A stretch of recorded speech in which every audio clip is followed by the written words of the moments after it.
Kati njagala kwebaza n'okwebaza bakama baffe abali mutulaba Honorable Panado Seba akwebaza abadde atulaba aweyiganga Honorable Panado n'Honorable Tebandeke ow'Ebbaale mukulu w'Omabangambye twebalize nnyo bivule.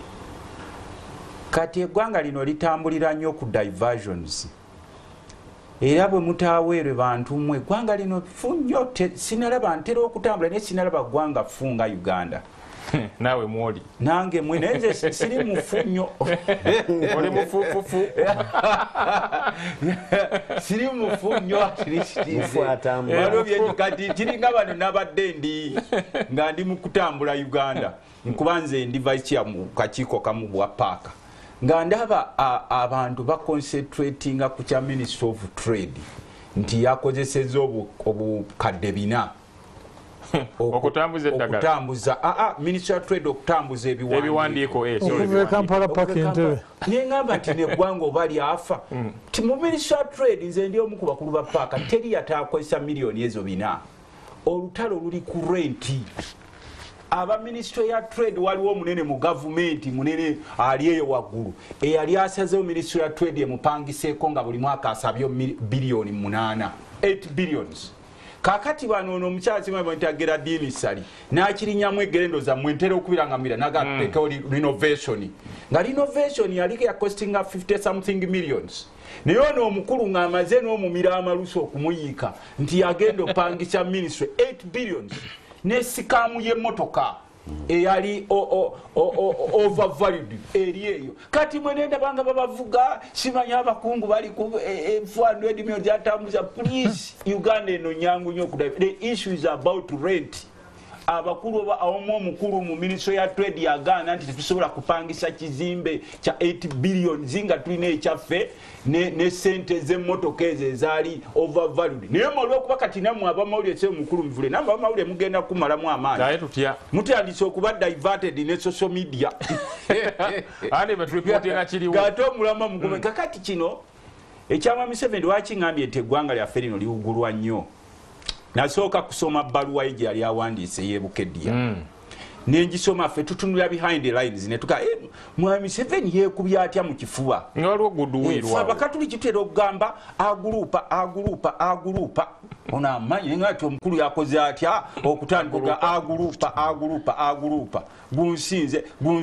gunsingidde ddala nga ntandika okulaba ngati mwami Museveni ono kiri kuliko dyomu kuba tubononyabonya kukubba obululu ebyo byange si bya TNTV era n'entebe gyali mwagimanyi we yagifuna ngamba no ajewa audacity oba ajewa moral authority yogera ku bubbi bw'obululu kubanga lwaki talina gundi talina moral authority yogera ku bubbi bw'obululu amanyi nti abaana abasinga abanupu bali mu makomera bonna yabateekayo lwa bululu n'abalala battibwa abantu olw'obululu era buli kalulu ketubaddenga muvagwe ku bya by-election naye mwana mu Uganda buli kalulu akabaawo lwa lutalo ogamba nti oba akalulu kafuuse kalutalo lwaki temulangirira nti omukulu afuge kuba bano ba Brandon baatugamba mukati waliwo entebe etakwataakwo mbuyo bagisekiwalinga nga owulira nti mu lukiiko lwa UN Security Council America erina permanent seat ne bwe muteesa ku birala byonna ye eri wali teteesebwako kakati bwe nalaba ebbaluwa gyasooka okuwandika ebukedya ne manya nti ono alina gwayigga ebukedya eyo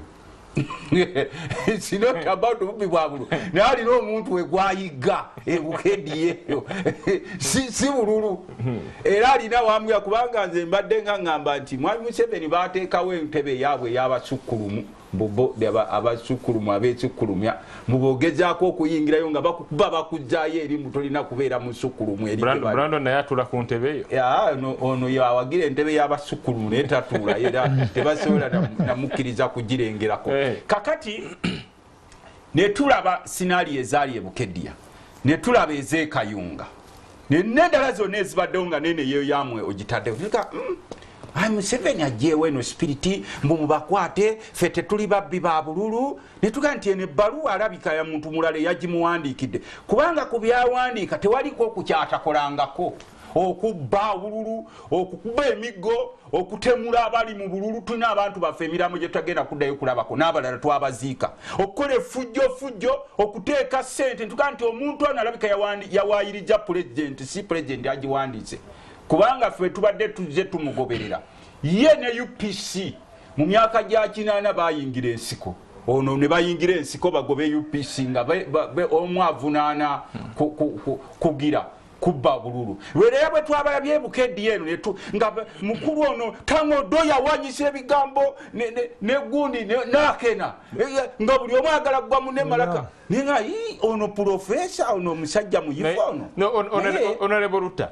omukulu tayinza kera ku macha n'alaba ekibi n'akyogerako ng'omukulembeze w'eggwanga soyo si alina okukyogerako kubanga bulira kubiri mu bbaluwa byatakolangako ebyo byawandika Fountain of Honor n'alaba nti nno ddala kino kibi n'akyogerako soyo ebyo ebiri mu bbaluwa yabikola soyo yalina okubiwandiika obo si butasiima bw'abanga ku luno okubanga ayogedde ku luno kati gwe okuŋŋamba nti ne sitaani ayita Yesu omwana wa Katonda tumusiime nti ye musiime sitaani olaba naye aliko gunayizinga nti Yesu mwana wa Katonda sitaani aba sitaani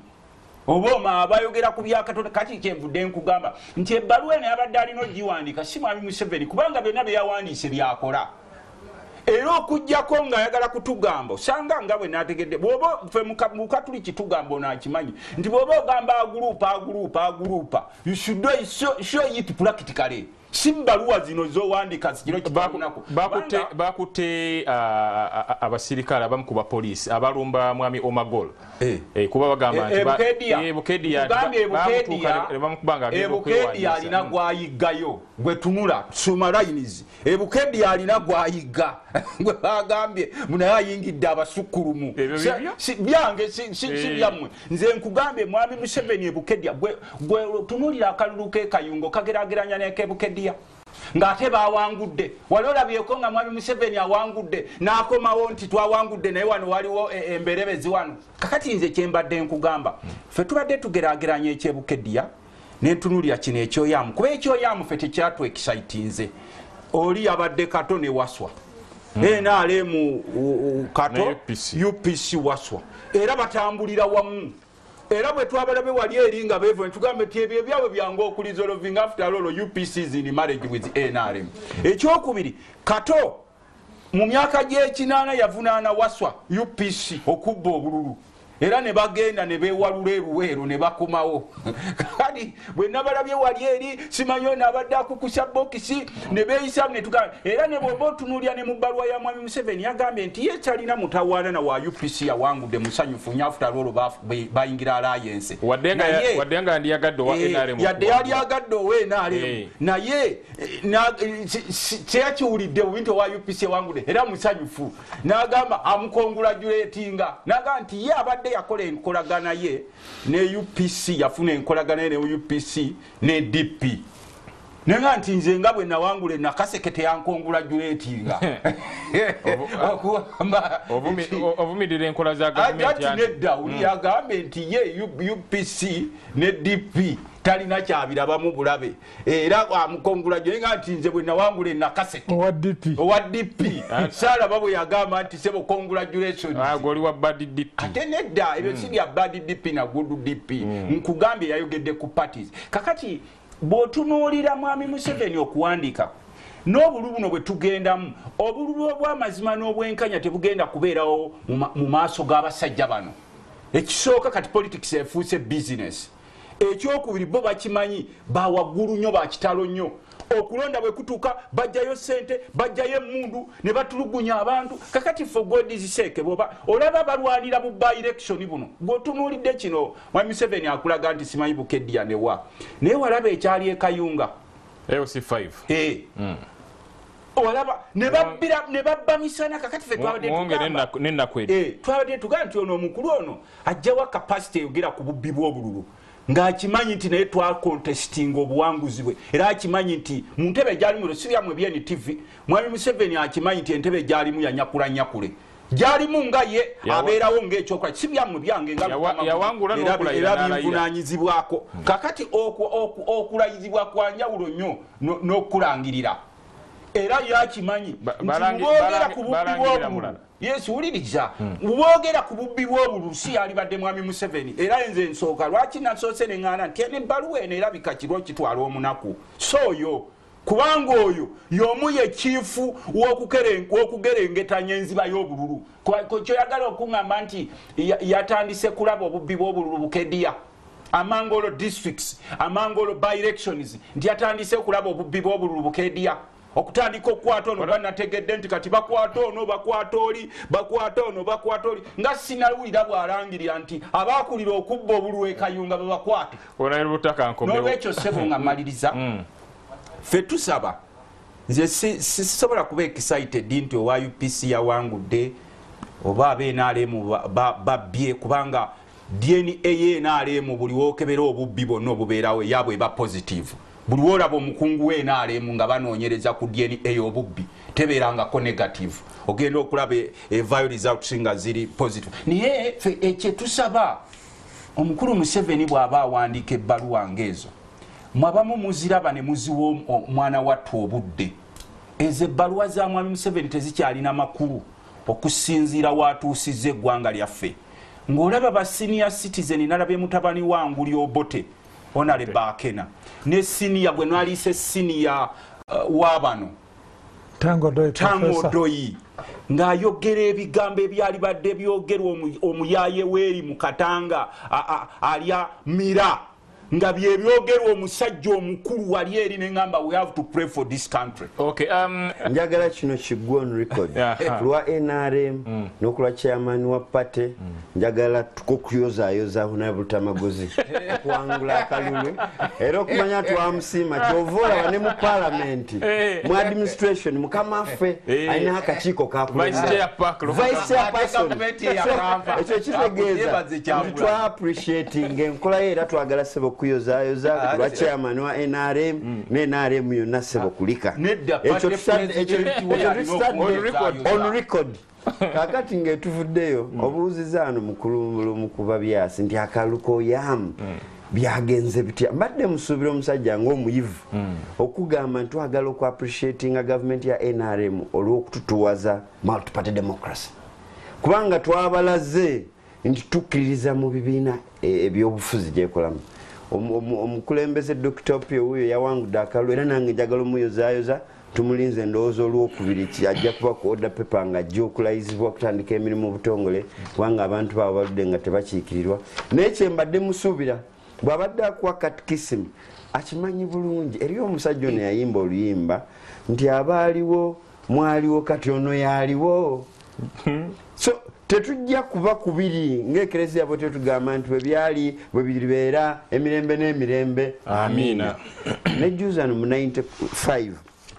akimanya bulungi ng'omusajja omusomi nti twagenda okuleeta mu constituency assembly okubaga constitution okwongeramu kakati eno government eri mu buyinza enkola eyaliwo edda bwe twagendanga ku post office n'okuba essimu e Kampala n'olinda ali saawa zino tuba wano nga Luttamaguzi bwali awo ayinza okwayogera na bassemuto ng'ali kubagamba nti muli kulaba ayinza okuba saa zino ali kubagamba nti bannange nadde tuli wano ku NTV ne mumanyi nga gavumenti yatuwadde biliyoni okukola enguudo ezo zajja nga anaakaaba ayinza okuba ng'ali kubuuliza ano kaawo tekinologiya disitulikiti y'e Nakaseke ng'ate Luttamaguzi ayimira mu palamenti n'aziisa n'agamba ebyenguudo buli disitulikiti giwe biliyoni emu ebintu byakyuka NRM fe tufayarinze njagala otutegeeza mukulu mukuba byasi nti NRM erina structures ye pate yokka erina okuva ku Elson nze bonoonye waffe Kagoma alingayo omusajja baali bamuyita Ben yafa yali owa DP yalinga atunda bidomola ngera buli omu amanyi nti DP abaaliyo nga bano bamaganda Luttamaguzi ajjaga nti kati baabamira ne NRM esigadde yenyweza kyovola bakati ngeje tuli mu fishing government okulaba nga buli omu adda ku mutindo neno senkulu oba Luttamaguzi twagamba akatukolagana ate nga kino tekisoose leero ojjukira bulungi wano Dr. Kawanga semwogerere bakolaawo gavumenti eyawamu nga bakava mu nsiko era ne bakola emirimu tulina structures mwena tewali kyalo mu kuba byasi kyogendako mu Uganda ano nga bw'obimenye nga tekuli chairman wa NRM ku kyalo paka ku national level structures tukoze civic education tulina party functional civic education eho nalebe kyoleka kulimba bantu tukoze tulina ekibiina headquarters functional buli district tulina office ya NRM simanyi civic education beyond that wegena bwe tuba tukola programs we make sure nga ba party leaders bajja on board okusomesa abantu era ffe ne bwabanga eriyo omulambo gwa olubuto lwavudde mu kyane baluziika chairman wa NRM asituka kakati ekitegeeza nti party deeply rooted naye bano owagambe ku kyalo region kyembadde musubiro gamba nti there are some dynamics nga naffe wano bwe tugenda ne madiini eriyo gamba nti mu eastern Uganda abasiraamu bangi bwona agenda mu bendo ly'e Masaka Nakaseke bano balute bava obukristu bungi bugumidde era olaba ne diocese awo z'amaanyi so political parties na attachment nti saawa zino olaba nti mu Buganda Luttamaguzi bajja ne batusena biri seasonal so UPC okuwangula Moyam first of all nga FNRM twagala bakongratulating nga nopolaga ntuna multi party era akunyonyodde ano mulungi ng'omuyivu nagamba nti eriyo owa UPC owa Yam South Honorable Betty naye etolokolagana lwokubanga alumirira eggwanga amanye ekinyusa ekiri mu NRM nakkiriza okukola ne government era ministry eri very sensitive ng'aweereza bulungi so nze njaga ekyo tuyigemu bakkirize naye omanyi bano Luttamaguzi bali mu kikiri always eriyo n'oluyimba oluko ono omwami olwayimba okwepicca baba mu kwepicca mu byabufuzi bongereyo beetega tebasobola kubuulira ekyo kirungi kubanga baagala okwepicca kwabwe kugira ki kweyongereyo twogera ku bbaluwa y'omukulu kakati bwe tuvaayo njagala okongratulating abantu aboyamu ate abantu balooza omubaka waabwe democracy wa NRM ate no government what is democracy government ey'abantu so abantu eddoboozi lyoyamu lyagize eki lyayogedde kubanga nagenda kubeera mubaka twagala bakongratulating nga tusaba n'abali mu kwepicca baleme biteekamu byabufuzi kwongerayo ekikiri kyabwe kubanga baba bakola bwe tudda ku bbaluwa era mbadde nsubira Luttamaguzi okugamba ano ng'omukristo omulungi leero basapuli agireseewa nti bannange twagala okuyozayiza president olw'okuvaayo omanyi wali buli yali akola kintu ng'agamba orders from above eriyo juze yambuuza nti lwaki bagambe brigadier isoko ku investigating ne mugamba lwaki bamugamba twagala neutral clearance kubanga ne police yabadde involved kakati nga police sobola jjuwa ku investigatinga omuli abantu bayo ne tugamba brigadier isoko era mbadde musubirano gabanange omukulu yeebale kati tutandise okulabika biri biyinza okubanga ebibaddewo concern naffe tukoye kubanga tuvumirira ebikola nga NRM ebikolwa byonna ebireeta violence mu kulonda naye ate these violences mu kulonda ziva ne kufa otwesimbawo Honorable Luttamaguzi ono bw'ogenda e Nakaseke alina amajege era amanyino waayimirira n'agamba nti mulumbe asigambagana amagye agali mu uniform naye ffenna nga kati abantu balina ba foot soldier buli omu abakomanda nti buno buvunaanyizibwa bwaffe ffenna electoral commission tubadde tuadvocatinga mu parliament ze Honorable Luttamaguzi okuleeta electoral reforms tulabe ng'okulwana kuno ebyokufa n'okuwona biggwawo nti eno process gye twagala ebeere free and fair kakati abaavu avaayo n'awandiika nze njagala okwebaza president ate jjukira president ye taata ye CEO tulina obuvunaanyizibwa contract eno gye baatuwa abantu emyaka 5 okulabika nga Uganda eba mu butebenkevu eba n'eddembe so ekyo president yakola kirungi nnyo era tusaba kibeere nga kikolebwa abantu bano ejjoogo byetuleeta mu politics byetuleeta mu bululu okutta abantu electoral commission ate teyagambye ku investigating muntu nga Honorable Luttamaguzi agambe it's all over by investigating a police by investigating electoral commission is supposed to okuma aba enforcement agents to veil a report era chovola agambe nti these actions si byabulu but they are criminal nakwa ne reference and those we byafaayo amanyi tetwagala tuddeyo ng'ekyatwala mu nsiko ebyaliyo nti lwakubba bulu so twagala naffe okulabula ba political actors for twesimbawo ne ba agents baffe nti bino si byakufa this is a service tujja kuweereza abantu bwe babayo n'omukulembeze gwe bagadde nga alondeddwa kyovala Luttamaguzi bayinza okuba tebamukongratulatinga publicly naye he was declared era twalina yamutwalamu yawangula ne bamulanga peacefully era emirundi kati emeka ebiri ng'ate musajja omumanyi anukulula ensonga tumusiima so twagala tu practicing a free and fair election era njagala okukakasa Uganda nti investigation ezigenda okuva ebukedya ng'abamu bwe baali balowooza zino issues Luttamaguzi badde batuyimbirira amabaati baavaayo ne babakwata bagamba bano banene tebabakwatako ne bakwatako komiti yaffe ya parliament nereeta report newa recommendation ne DPP naye n'avaayo n'akola pronouncement. So eno Uganda nsi etambulira ku mateeka twagala tubeere mu mateeka nga tewali ali above. Okay, nga bwengera mukulu mukubya byas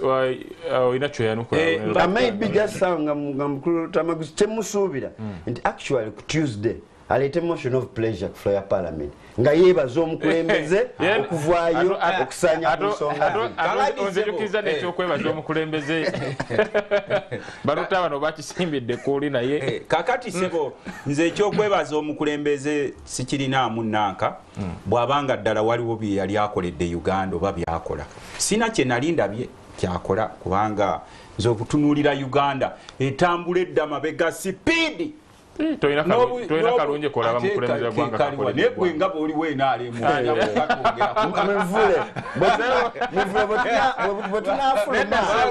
mvule tujagenda okulya mvule bamuwadde obwala bwetunafulumano njagala olabaawo mu parking ensi etambula olabe emmotoka ona Luttamaguzi gyavaaonokakase kubanga ye chifu okubba obululu kino byange si byammwe BNTV kuba batera okubatiisatiisa mbu simanyi mbu omukulu mwamwogeddeko eyo ebbaluwa byonna ebigirimu byakola personale byakola era ffe twawula nnyo wakati w'okuwugulwa n'okubeera ku mazima kati omukulu ono atera nnyo tugula nga bwe mulaba ekintu ky'NSSF buli kibeera mu ddiiro kino nkikugambyeko batono nnyo abakimanyiko security buli woolaba issue ya NSSF ng'ezze mu ddiiro nga bateekawo ekibagula emisinde kakati nkugambye tetuvumirira bbaluwa naye si mwami Museveni alina okugiwandiika akimanyi nti n'entebe gyatuddemu ebbanga lyonna liwazze nga tukayana naye mukunyakula obululu mukole fujjo era nenkugamba nti abaana ba Nuupu bangi bakyali mu makomera nenkugamba nti ku bubbi bw'obululu bwonna ono ekikulu yali abaddeko mu seminare akyalinamu eddiini entonotono newakubadde boyingiramu enaalemu eddiini ekuvaako naye yeebuuze nti lwaki mu by-election zonna ezibaddewo bafokasinze bukeddiya gwe tolengerayo kalenga awo nti omukulu ono alabika alina oteekako bayino kyula n'ojja ku maaso ga bulijjo kati tumugamba nti mukulu wano akaluke akali ekayunga kwa buli recent ffe tetusobola kugamba nti tugende twexcitinge musimanyize ng'omusajja omukulu ng'olaba nkwate engalabi yange mbumpandiike ku fulo ya parliament right honorable speaker twebaza mukulu Museveni motion of pleasure nze omulimu ogwange kuleeta motion of displeasure kuba nkimanyi nti omukulu byawandiika practically byakola mutuvumirira obubbi bw'obululu butandise kati temumanyi tuvumirire effujjo erikolebwa bateekawo ne court martial abamu temugimanyi court martial ewozesa abaana ba Nuupu abaali mu by'obululu n'osanga omusajja ali wali ennaku ezo badde bamubika omukulu wa court martial ye mukulu yagirimu ne tuga nti muleke temujjaayo ngoma zammwe ng'obudde bukyali abaana ba Nuupu eyo simanyi guti temujjaayo ngoma ne twadressinge issue eno nti abakulu abali mu buyinza ne wakubadde mweraba muli ba kitalo nnyo mulaba mwasukkuluma ku bannayuganda abala muli ba kitalo nnyo ne mulina okuwa respect nolwekyo ssebo nze mbadde sivumirira omukulu yawandi naye si alina okugiwandiika talina ene moral authority talinaamu nsi erina kuwandiika bbaluwa eyo ebyo byakola byavumirira Obote ebyo byamutwala mu nsiko infact ayiseewo ne ku by'Obote byakola ffe twali tetusuubira ono akimanyi ffe abeeruweero n'ono ava luweero ffe twali tetusuubira nti at one time Obote tulimuyita hero. I never thought of it. Nakula bakadde bange bagamba Obote yali mubi ne buli wentunula ewaffe eruwero bye tulinawo Obote be yatulekerawo bano abanyunyusi bazze ettaka lyaffe lyonna balitwala mirimu gyonna okuwa basooka kubuuza erinnya ly'oggwani okuwa omulimu guno omulungi bw'omubuulira erinnya n'akubuuza ovaawa olinayo omunene mu gavumenti akumanyi ku mulembe gw'Obote nga bakubuuza ggwani ti nze Luttamaguzi ne bakuwa onu meriti olwaleero Obote yatukuŋŋaanyizanga ne sente onamanye eddwaliro etuyita ery'e Nakaseke Nakaseke menos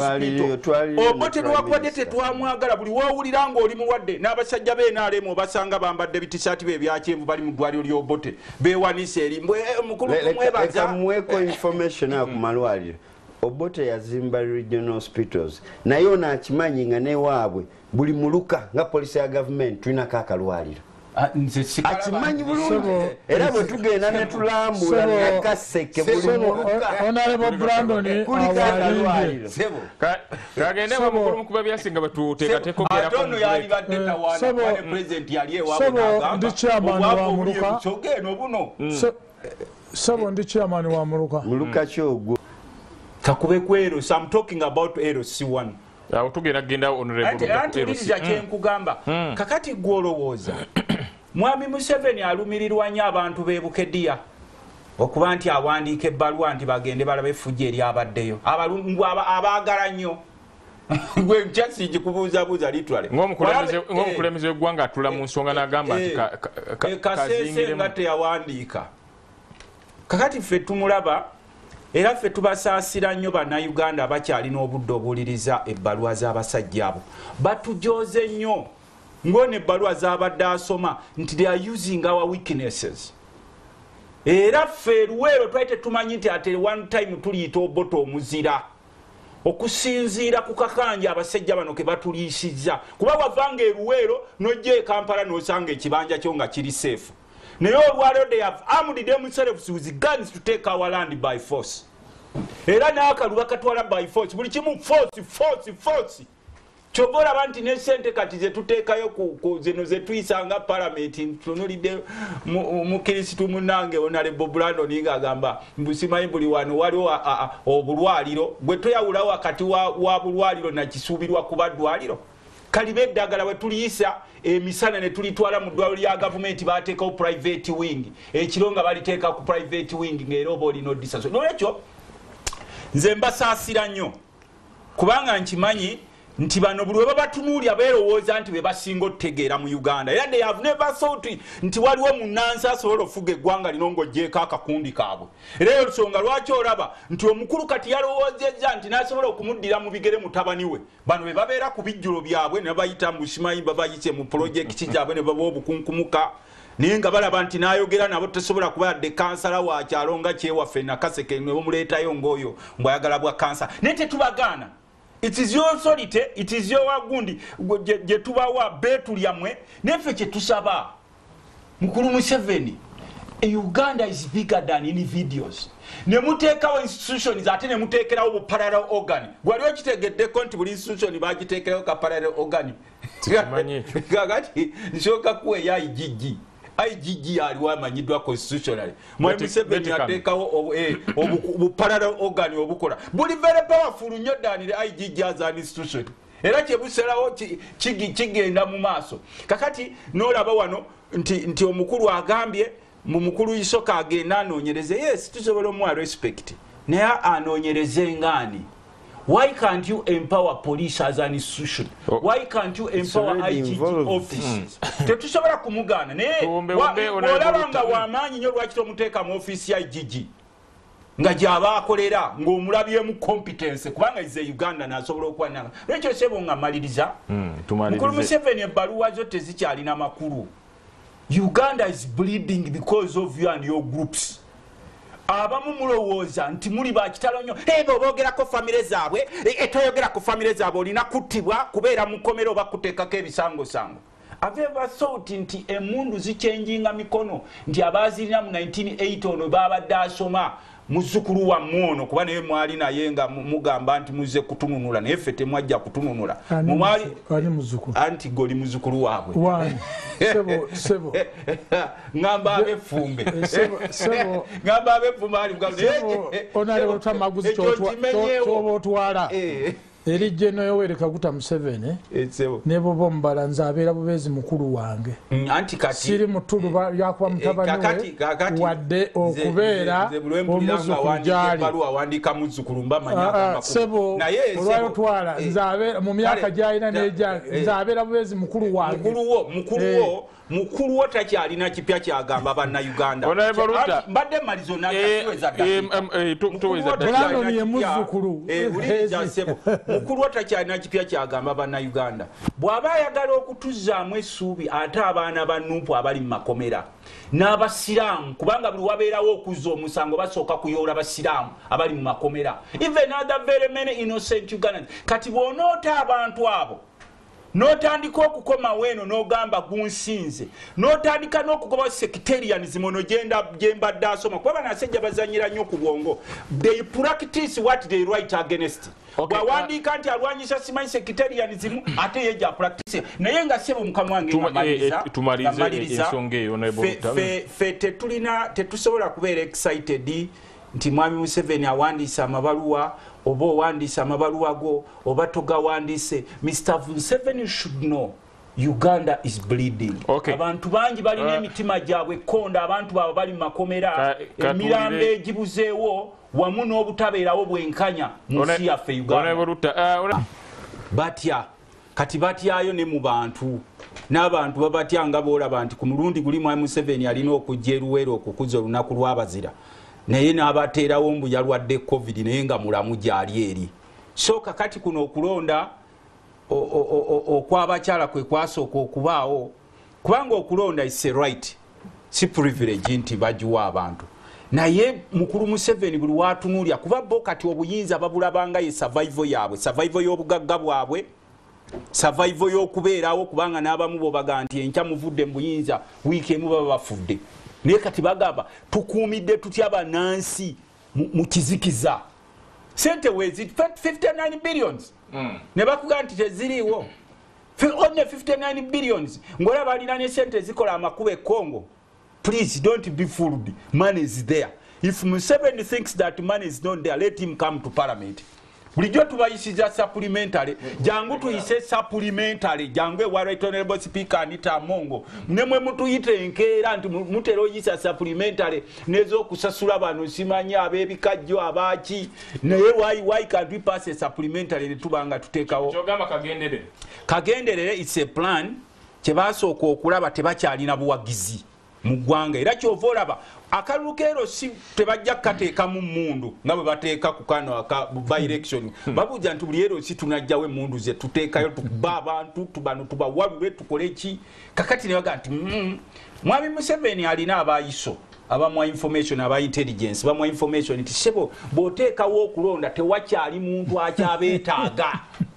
neri mu bitundu gye mwagamba nga gye muva obwavu obuli mu ggwanga obukyalina okusosola mu mawanga kwe mulaze bannansi buli muntu waawulira ekintu NRM ewaffe n'otaga bulazi bwoti kabonero kobenga ofudde ngalabi zitandika okuvugirawo ne bakubika ng'ofudde ng'olinako akabonero k'NRM olaba abali mu kuziika bali mu ssanyu n'obuuza ate bano badde bakaaba kuba bakulaga obukyayi abantu balinako kati twasooka ne tubagamba okulonda kw'abakyala kubeewo naye bwe tunuuli okuva okulonda kw'abakyala kwagaana okubaawo ne sente eziziyisibwa ngaakola nti tezisobola kubaawo kubanga ffe kyetwetaaga be bantu kwe kufuna obuvunaanyizibwa bwabwe okufuna abakulembeze kuba mukimanyi nti kati tulina obubbi bw'ettaka basente bebeerosiza abasinga bonna bali involved mu bubbi bw'ettaka ate olina okimanya nti okulonda okw'olubereberye kuli baafuulinganga nnyo abantu nti londawo NRM era basente bebebyala abasinga bonna especially mu bitundu ebiriwo best bonna b'NRM kati ensi bw'egenze ezuukuka amaaso nina owange owa FDC owuwo wa FDC simanyi lwaki yalinga obuli mu kyalo nti yayitawo naye mabegako eri balinga abantu babafuulinga nti omuntu alina kuba werusi w'NRM naye ng'abasinga of course wali ab'ebibiina bangi abakulembera kati mwami Museveni bamusomeramu nti bw'oteekawo okulonda obudde buno given the prevailing circumstances obwavu obukyayi abantu balina ku kibiina kye ekyenaalemu toyita tebakulimba nti sente teziriiwo sente weeziri era you can get that money kati njagala ndaba okulonda kwa palamenti nga kutuuse mugambe teri kulonda ababaka tuwongeddeyo myaka emirala 5 myaka emirala 5 ngejo bwe guba omuntu omukulu wano kwendi TV ababaka beeyongezaayo naye wano kitwalibwa Luttamaguzi njagala kkirize lwaki ekya palamenti kiyinza okukaluba gwe ne Blandon oba oli w'enaala oba toli w'enaalemu omaliriza nga buli mwezi 25 mwe mubufunye Sebonze sabite wedde batuwadde omutwalo ogumu je mitwalo 12 ogwachi basentebe kati sebonze uliza akadeke nkuwadde obafuna mutwalo gumu lekulira ziginetoletayo goloza fete tulaba amabaluwa ge muteekako mikono agabagula ettaka ne bagamba balirako percentage kati wenjagala obe patriotic enough ogete omutwalo ogumu mutono nnyo kobe ekyokulabirako olekulire Kwanga mwe mugende mujja mulinga bano buli kaseera buli kibi kibaawo bakiteeka ku parliament.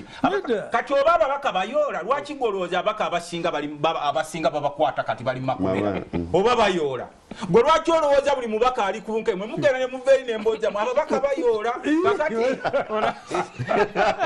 kati gwakayoola lekulira njagala oba ekyokulabirako era sebo omukulu muvule ng'ono omukulu agenda okulayira nze nja okulekulira nze nja okuwa transport w'amawulire agenda omukavalinga nti omukulu ono nze nja kuteekayo ekijjulo omutima gw'eggwanga atadde office naye agamba batuwa omutwalo gumu parliament eyoola omubaka wa parliament in fact emirimu gyakola kati gisinga egya government because kati parliament etunulirwanga omubaka era ensonga lwaki olaba buli mubaka abamu bayingira njagala kikwako ng'example nze nayingira parliament nalina baasi 9 naye kati ninawo baasi emu twalina omubaka simewe twalina omubaka simewe kamwogereko mukwano gwa twali e Sudan ne tugula nze nengula baasi ye naagula taxi 45 naye kati nebbiri taziwezaawo nze ne baasi ninawo nagamba yasigazaawo etya emu nga tukola mu UN e Sudan gw'omubuuzangako kati ababaka tulina ababaka abayingira mu parliament nga bazze ne ssente njagala kuwa owandalikwaddeko omu aba atandika ekisanja kye ekyokubiri ng'emmaali ye batandika ogikwata omubaka oli ekizimbe kye bakitule n'abalala bali mu kkomera ono akimanyi waliwo ababaka bali mu kkomera ne be bakwata ennaku kati kyemwagala tugamba nti ababaka beekoza ku sente ze bayoola empitirivu ennyo semi bukadde 25 ono bwayogerako bwalaba ku akawunti zaabwe gyatereka nabo mubateeka wali eri ne beekoza njagala kukikugamba se mukuba buyasi sente ezironda ero siwe eziri ate nze ng'omubaka wa parliament especially nga vice chairperson wa local government kuba paaka akakiiko ntambula Uganda era ngitambudde twefe nga ababaka ba parliament tulina okwongeza local government sente bewegombola n'omuwa emitwalo 3 owa district oba afuna kati emitwalo nga 5 abakansala bongezebwe sente basinga bagomba bongezebwe sente kakati mbadde maliriza kino parliament kye bagireetako kuba mwami Museveni alina constituency zaleeta mwami Museveni alina constituency ze zaleeta ziri 25 nga zirina okuyisibwa kubanga ofutololo kati eri ababaka abaali badde bamusimbire ekkuli abayita muzzukulu nga bamuyisiza ebibye nga temunayisa parliament gundi constituency eza 25 zemuleeta bweziri zigenda kuyita nze mbasaba ng'omubaka wa parliament nsuubira parliament nene nyeno gye tulimu ababaka 5 ku kasa akafaanana nga Uganda bannansi be mubigisa omusolo nga temukyafaayo mbu mwe mutunuulira target